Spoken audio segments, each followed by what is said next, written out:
used to think that letting go meant that you had to forget about the past or completely detach from it. But now that I'm older, I'm learning that it's not about erasing your past, it's about embracing it. And it's about remembering the past with a gratitude for the things that I loved and a forgiveness for the things that I didn't.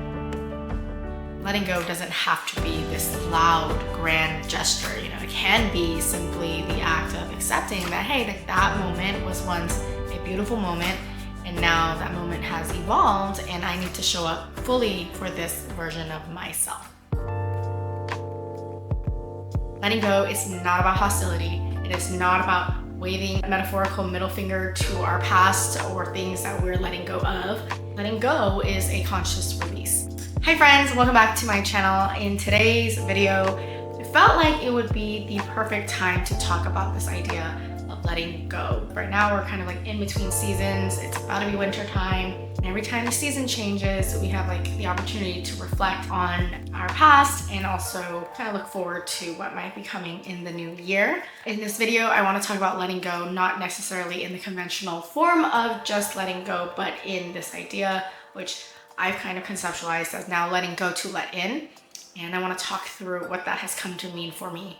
And I thought I knew what letting go meant before, and I would practice these exercises that would allow me to so-called let go of things. But I'm learning that what I used to think, some of it used to be myths, and I kind of want to walk through that in this video with you today. So let's go ahead and get started. So the myth number one is that letting go is something that we need to erase or detach from our past. And I think this is a really easy, natural reaction to letting go, because a lot of times we are forced to let go, not by choice, but because of the circumstance. And when that happens, we are oftentimes reacting out of a place of pain or trauma or disappointment.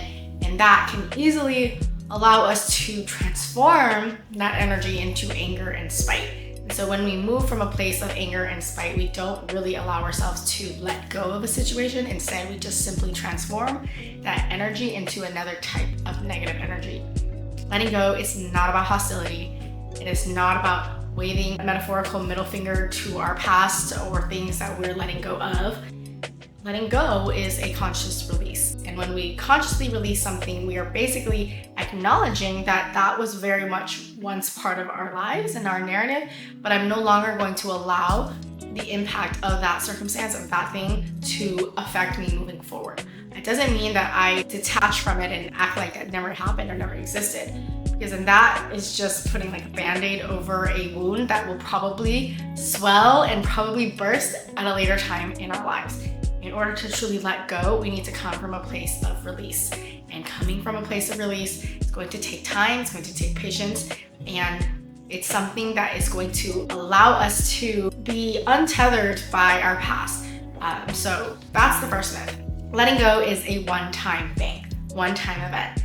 This one is something that I've struggled with a lot, because there will be a lot of moments where I think that I've fully let go of a situation, or I've healed or whatever, but then I have finally come to accept, much like any other growth journey, letting go is not a one-time thing. It's not a once and done. It is something that we have to act with patience and kindness towards ourselves, and also sometimes we have to revisit the process of letting go of something. And also, because we are so dynamic as individuals, we are forced to reevaluate at different parts of our lives, like what makes sense for us to keep in our lives and what makes sense for us to let go of. So that whole process is not going to be a fixed process. It's going to be something that's going to evolve over time. So once we be comfortable with knowing that, and knowing that I might falter here and there, I might need to go and revisit and re-center myself on why this makes sense for me to let go of, then we are going to be a lot more patient and kind to ourselves when we struggle to do that. Just like growth is a process and it is a journey that kind of goes like this, it's not going to be one surefire path. When we go through those ebbs and flows, it doesn't take away the process of us actually letting go. We are letting go, but sometimes that requires us to do it again and again.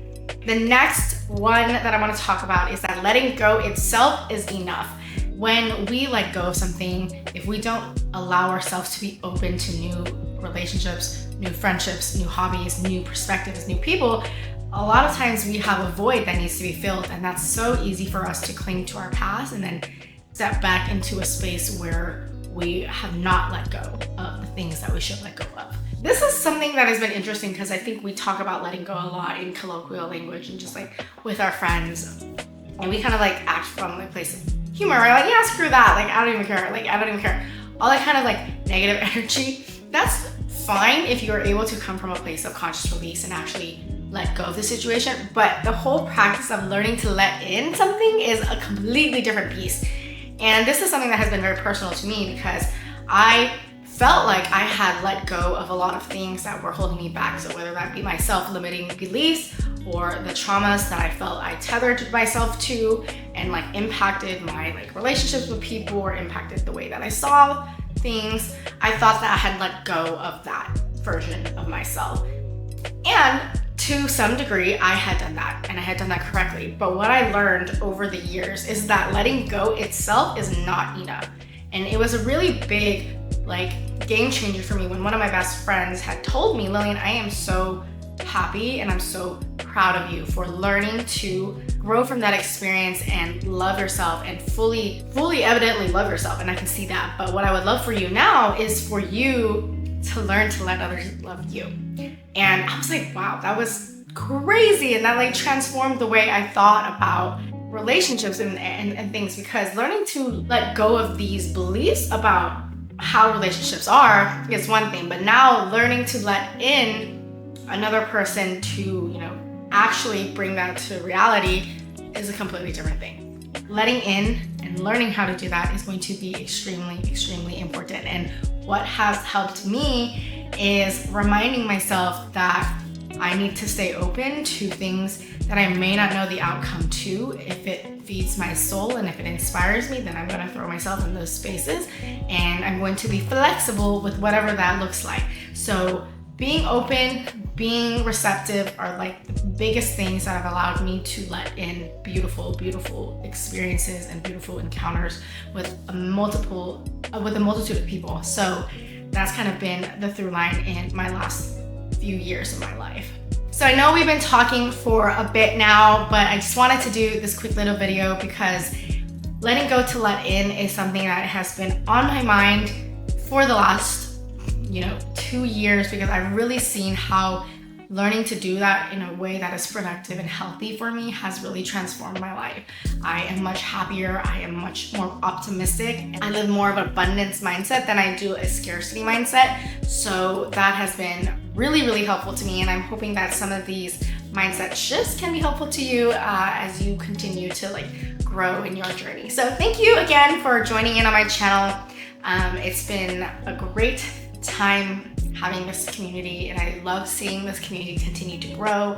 So if you find this content to be at all useful or helpful to you, go ahead and please subscribe, because I will continue and try my best to make this something that is sustainable. I will try my best to post as many more videos as possible. So I appreciate all of you, and I hope you have a wonderful holiday season ahead, and I'll talk to you guys later.